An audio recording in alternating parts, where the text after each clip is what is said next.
కాడి. అందరికీ నమస్కారం. ఈరోజు చాలా స్పెషల్ రెసిపీ చూడబోతున్నాం.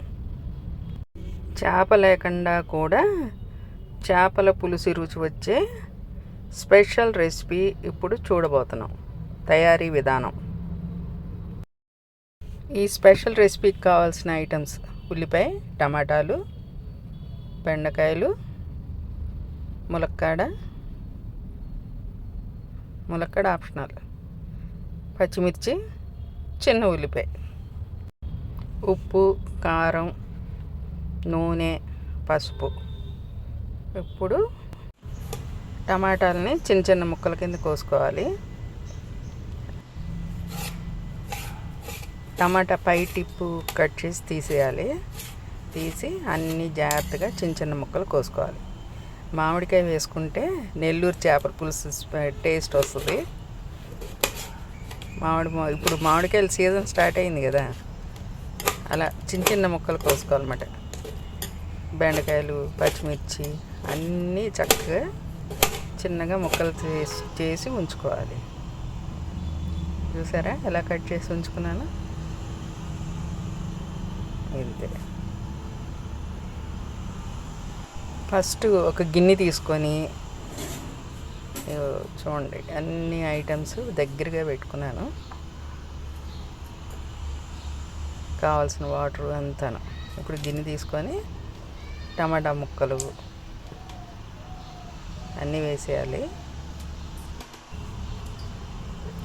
ఉల్లిపాయ ముక్కలు అన్నీ వేసేయాలి. పొడవుగా కట్ చేసుకోవాలి. చేపల పులుసుకి అదే కటింగ్ బాగుంటుంది, టేస్ట్ కూడా వస్తుంది.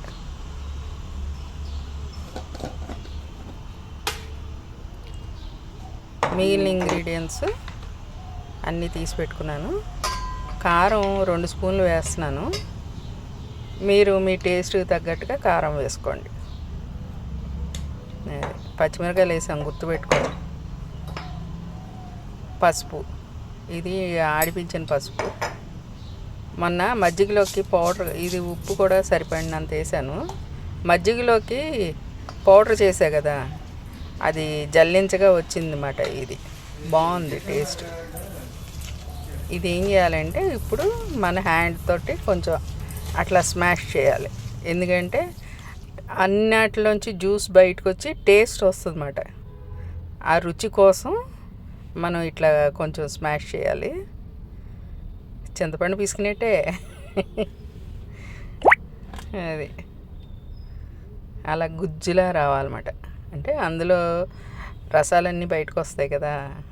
ఇప్పుడు వాటర్ తోటి పోసి, మన మామిడికాయల సీజన్ కదా, మామిడి ముక్కలు, ఇంక మిగిలిన బెండకాయలు, పచ్చిమిరకాయలు అవన్నీ చింతపండు వేసి చేసుకుంటే చాలా బాగుంటుంది. నేను మామిడికాయల సీజన్ కదా అని వేసా. ములక్కాళ్ళు, బెండకాయలు, పచ్చిమిర్చి అన్నీ, కొంచెం బెల్లం అన్నీ వేసేసా. ఇప్పుడు స్టవ్ వెలిగించి స్టవ్ మీద మనం అన్నీ కలిపిన ముక్కలన్నీ వేసింది పెట్టి దాన్ని కాసేపు ఉడికించాలి. ఎలా అంటే ముక్కలన్నీ స్మూత్గా ఉడకాలన్నమాట. మామిడి ముక్కలు వేయడం వల్ల ఏంటంటే పులుపు ఎన్హాన్స్ అవుతుంది. ఇట్లా బాగా ఉడకాలి. అప్పుడు చిన్న ఉల్లిపాయలు వేసేయాలి. వేసి బాగా ఉడికించాలి. కొత్తిమీర, కాడలతో ఉన్న కొత్తిమీర వేయాలి. ఇప్పుడు తాలింపు పెట్టేసుకుందాం. కడాయి పెట్టి నూనె వేసి శనగబద్దలు, పొట్టు మినపప్పు వాడితే కమ్మగా ఉంటుంది. ఆవాలు, జీలకర్ర,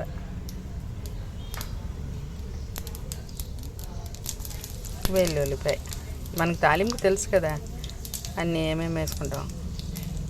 ఒక్క ఎండుమిరపకాయ వేయాలబ్బా తాలింపులో, ఆ ఫ్లేవర్ బాగుంటుంది. కరివేపాకు,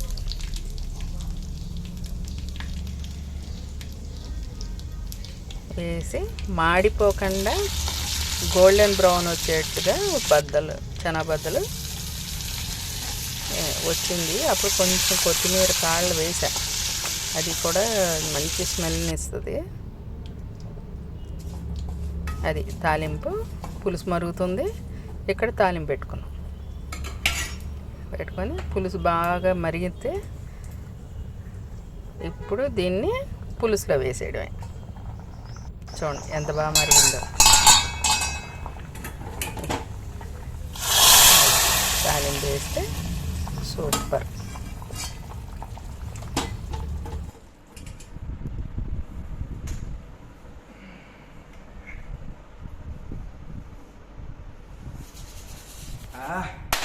చేపల పులుసు లాగా ఉంది.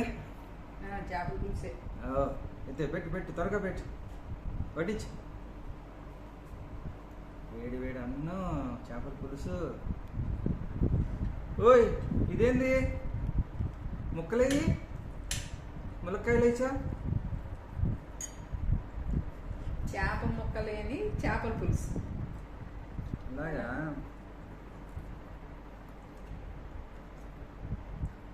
బాగుంది.